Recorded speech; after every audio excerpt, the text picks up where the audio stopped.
അസ്സലാമു അലൈക്കും ഗായ്സ്. ഇന്ന് ഞാൻ വന്നിട്ടുള്ള ഒറ്റൊരു മുട്ട കൊണ്ട് നല്ലൊരു അടിപൊളിയായിട്ടുള്ള ഒരു സ്നാക്കിൻ്റെ വീഡിയോ ആയിട്ടാണ്.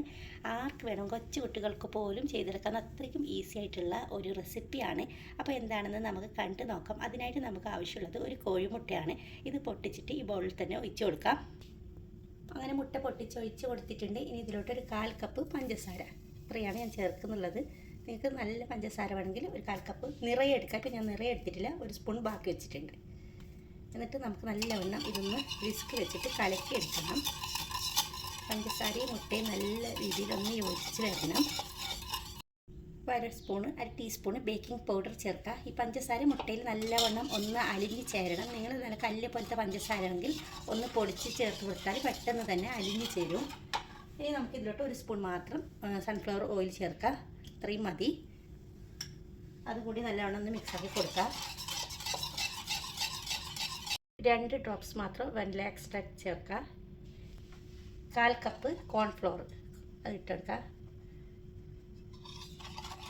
ഒന്ന് മിക്സാക്കി കൊടുക്കണം. 1/4 കപ്പ് ഫുള്ളായിട്ട് ഞാൻ എടുത്തിട്ടുണ്ടായിരുന്നില്ല. 1 ഗ്രാം പറയുകയാണെങ്കിൽ 50 ഗ്രാം അത്രയാണ് എടുത്തിട്ടുള്ളത്. 1/4 കപ്പ് എന്ന് പറഞ്ഞാൽ 60 ഗ്രാം വരുന്നുണ്ട്. അതിൽ നിന്ന് 1 സ്പൂൺ മാറ്റിയെടുത്താൽ മതി. ഇനി ഞാനിപ്പോൾ 175 ഗ്രാമാണ് മൈദപ്പൊടി. പിന്നെ ഇല്ലെങ്കിൽ 1/2 കപ്പ്, അങ്ങനെ അളവ് അങ്ങനെ അറിയുന്നെങ്കിൽ 1/2 കപ്പ് എടുത്താൽ മതി. എന്നിട്ട് നല്ലവണ്ണം ഇതെല്ലാം ഇട്ട് കൊടുക്കുക.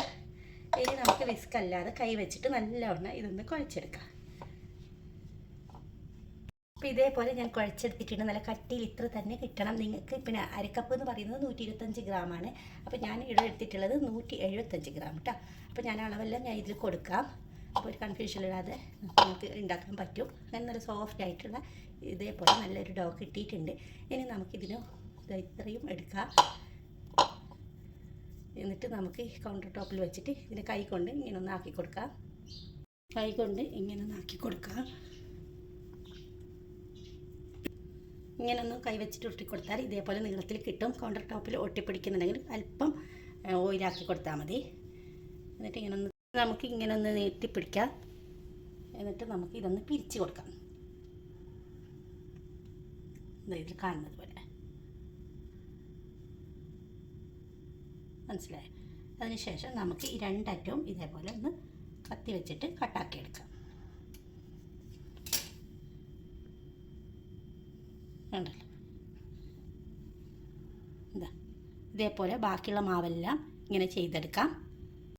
എനിക്കിപ്പോൾ ഇത്രയും കിട്ടിയിട്ടുണ്ട്. ഇതേപോലെ ആക്കി വെച്ചിട്ടുണ്ട്. ഈ ലാസ്റ്റിലില്ലേ, 2 ലാസ്റ്റിലും ഇങ്ങനെ കൈ കൊണ്ട് ഒന്ന് പ്രസ് ചെയ്താൽ ഇതങ്ങനെ തന്നെ ഇരുന്നോളും. അങ്ങനെ എല്ലാത്തിലും ഇതേപോലെ ഒന്ന് പ്രസ് ചെയ്തെടുത്താൽ മതി. ഇത് നമുക്കിതിനെ ഞാനൊരു പാനിലാണ് ഉണ്ടാക്കുന്നത്. നിങ്ങൾക്ക് വേണമെങ്കിൽ ഇതിനൊന്ന് ഓവനിൽ വെച്ചിട്ട് ബേക്ക് ചെയ്തെടുത്താലും മതി. ഇപ്പോൾ ഞാൻ കുറച്ച് ഓയിൽ ഒഴിച്ച് കൊടുത്തിട്ട് അത് ചൂടായതിന് ശേഷം നമുക്കിത് ഓരോന്ന് ഇങ്ങനെ ഇട്ട് കൊടുക്കാം. ഫ്ലെയിം ഒരു മീഡിയത്തിൽ വെച്ച് കൊടുത്താൽ മതി. ഇപ്പോൾ ഞാൻ എല്ലാം ഒറ്റയടിക്ക് തന്നെ ഇട്ടിട്ടുണ്ട്. വലിയ പാനായതിൻ്റെ പേരിൽ ഒന്നിച്ച് തന്നെ ഇട്ട് കൊടുത്തിട്ടുണ്ട്. ഒരു സൈഡ് നമുക്ക് വെന്ത് വരുമ്പോൾ നമുക്കൊന്ന് തിരിച്ചിട്ട് കൊടുക്കാം. അങ്ങനെ തിരിച്ചിട്ട് കൊടുത്തിട്ടുണ്ട്. തിരിച്ച് മറിച്ചിട്ട് എല്ലാ സൈഡും ഒരേപോലെ ഒന്ന് വേവിച്ചെടുക്കാം. അപ്പോഴേക്കും ഇത് നല്ലവണ്ണം പൊങ്ങി വരും. കാരണം ഇതിൽ ബേക്കിംഗ് പൗഡർ ഇട്ടിട്ടുണ്ടായിരുന്നല്ലോ, അതിൻ്റെ പേരിൽ നല്ലൊരു പൊങ്ങിയിട്ടൊരു കേക്ക് രൂപത്തിലായി കിട്ടും.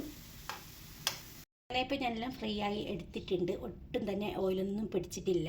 ഇത് നമുക്ക് ഇങ്ങനെ തന്നെ കഴിക്കാം. അല്ലാതെ കുറച്ചും കൂടി ഒരു മഞ്ചാക്കാൻ വേണ്ടിയിട്ട് ഞാനിപ്പോൾ ഇവിടെ കുറച്ചൊരു സ്ലൈസ് വൈറ്റ് ചോക്ലേറ്റ് ഇട്ടില്ല, അതൊന്ന് ഉരുക്കി എടുത്തിട്ടുണ്ട്. അതേപോലെ ഒന്ന് ചൂടാക്കി ഓവനിൽ വെച്ചിട്ട് ചൂടാക്കിയതിന് ശേഷം 1 സ്പൂൺ വെച്ചിട്ട് ഇങ്ങനെ ഒന്ന് കലക്കിയെടുത്താൽ മാത്രം മതി.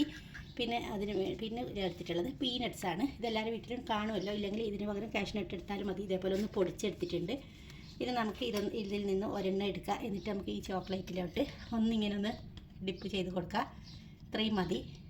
എന്നിട്ട് ഈ പീനട്ട്സിലോട്ട് ഒന്നിങ്ങനെ മുക്കി കൊടുത്താൽ ഈ 2 അറ്റത്തും ഇതേപോലെ ഒന്നാക്കി കൊടുത്താൽ എല്ലാവർക്കും ഒത്തിരി ഇഷ്ടപ്പെടും. കഴിക്കാനും കാണാൻ നല്ല പുതുമയുള്ള ഒരു റെസിപ്പിയും കൂടിയാണല്ലോ. അങ്ങനെ ബാക്കിയുള്ളതെല്ലാം ഇതേപോലെ ചെയ്തെടുത്തിട്ട് വരാം. ഇങ്ങനെ ചെയ്യണമെന്ന് നിർബന്ധമൊന്നുമില്ല. എന്നാൽ കുട്ടികൾക്കൊക്കെ ഒത്തിരി ഇഷ്ടമാവും ഇങ്ങനെ ചെയ്ത് കൊടുത്താൽ. നമ്മൾ തന്നെ വീട്ടിലുണ്ടാക്കിയല്ലോ എന്ന് വിചാരിക്കും, പുറത്തുനിന്നൊന്നും വാങ്ങിക്കാതെ. ഇതെല്ലാം ഇതേപോലെ റെഡിയാക്കി എടുത്തിട്ടുണ്ട്. നിങ്ങൾക്ക് വേണമെങ്കിൽ ചോക്ലേറ്റിന് പകരമായിട്ട് ന്യൂട്ടെല്ലയിൽ ഡിപ്പ് ചെയ്ത് കൊടുത്താലും മതി. അപ്പോൾ എല്ലാവർക്കും ഈ വീഡിയോ ഇഷ്ടപ്പെട്ടെന്ന് വിചാരിക്കുന്നത്. ഇഷ്ടപ്പെട്ടാൽ ഒന്ന് സബ്സ്ക്രൈബ് ചെയ്ത് സപ്പോർട്ട് ചെയ്യണേ. കൂടെ അടുത്തുള്ളവർക്ക് ഒരു ഷെയറും ചെയ്ത് കൊടുക്കണേ. അപ്പോൾ ഇതുപോലത്തെ ഈസി റെസിപ്പികൾക്കായിട്ട് ചാനലൊന്ന് വിസിറ്റ് ചെയ്യാനും മറക്കരുത്.